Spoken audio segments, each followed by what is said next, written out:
আপনাদের পায়ের নিচের মাটি সরে গেছে। এখন নির্বাচনকে পিছনে নেওয়ার জন্য আপনারাই ষড়যন্ত্র করতেছে। এই সিগন্যাল কিন্তু আমাদের কাছে এসে গেছে। কিন্তু ভালো করে জেনে রাখেন, জনগণ তো আপনাদের পক্ষে মতামত রায় দেওয়ার মতো পরিবেশ নেই।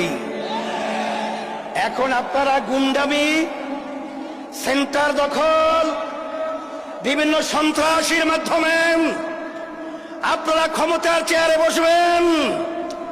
সেদিন ভুলে যান। এখন বাংলাদেশের মানুষ সজাগ রয়েছে।